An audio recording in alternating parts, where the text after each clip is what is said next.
Guys, eto na. Sige. Yan. Pagkatapos siyang masilyahan na yan,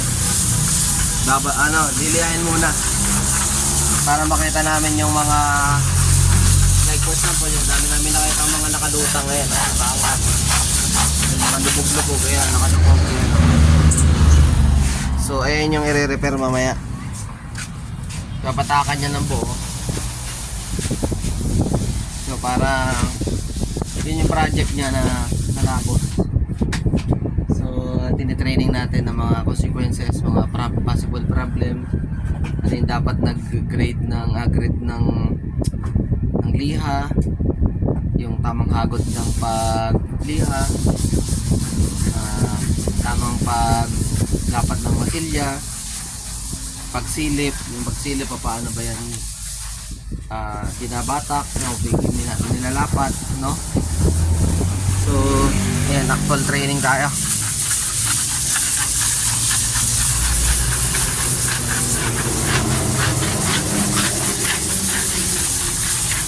Kasi itong batang ito medyo mahina siya sa memorization, sa theory. Kaya dapat actual para yan ngayon pag actual medyo natatandaan niya na. So yun lang po tayo. Kailangan bata ito gumaling. So by siguro mga after 4 months or 2 to 3 months mag-hire ulit ako ng isa. So iti-training natin ng same na na training para mas tama, kasi sa business ko dapat kasi mas alam namin yung way kaysa sa mga pintor na pupunta, no? So kaya nag-actual talaga kami, attend ng mga training actual.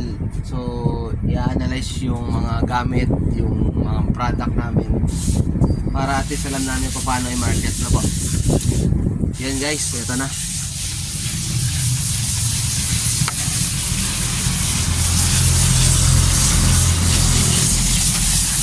Wala siyang face mask guys. Namaya bibigyan natin face mask. Nalimutan ko bigyan ng face mask. Sige guys.